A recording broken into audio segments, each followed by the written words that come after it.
Particles cannot be waves. First principle, in a world of particles being in turn extensive waves, their common noise produced would prevent the execution of the properties of any of them. Friends, I am aware that in a world of blind adoration of quantum mechanics and its teachings it is a horrible sin to not agree with it, much less criticize it. But hey, since I am a true sinner, I am obliged and I dare to do it, I'm sorry. In this case I am referring to the consideration and belief that particles are above all waves, when in reality waves consist of oscillations of material fluids that cannot move, such as water, air, gravity, magnetic fields, etc. Of course, particles and bodies that move can produce waves in the fluid medium in which they move, because they give it force that forces them to oscillate. What never happens is a wave in the vacuum, that is, the vacuum oscillates.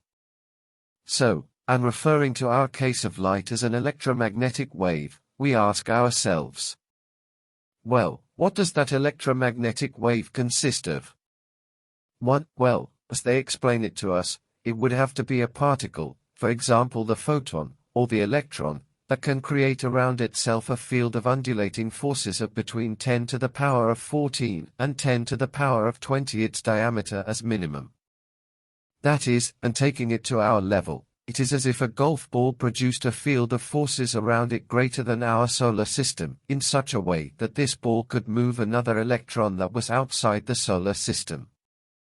Of course, this field of oscillating forces would have a gigantic expenditure of energy, since as we know every oscillation has a continuous expenditure of energy. But of course a good lover, or believer, of quantum could argue that anything is possible, since in quantum mechanics we have seen stranger things. But of course, if we consider particles like electrons to also be waves, then we would have another problem.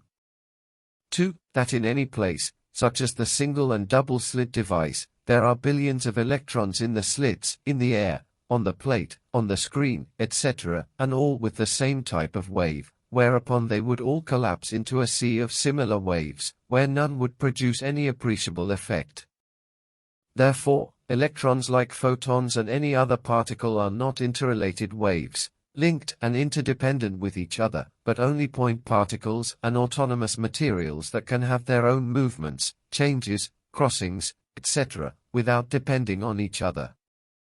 In short, a compact world of intermingled waves would simply collapse and each of these waves would not be able to function or execute their potential separately. Everything would be an undulating chaos without the capacity for manifestation, evolution, transformation, etc.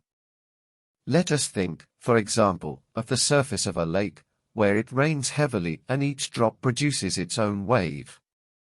The result is that no wave can be measured or manifested separately, everything is an undulating chaos. And worse would be a three-dimensional world where all its particles were waves with an incredible range, as photons or electrons are said to have, mixing, cancelling, interfering, etc., with each other. And this is what is explained and shown in the needle experiment that I explained to you previously and that you can see in the accompanying videos, that is, particles are only material elements, punctual, autonomous and free to relate to each other without a gigantic shell or undulating field that conditions, interferes, collapses, duplicates, superimposes, etc. Thank you very much to all.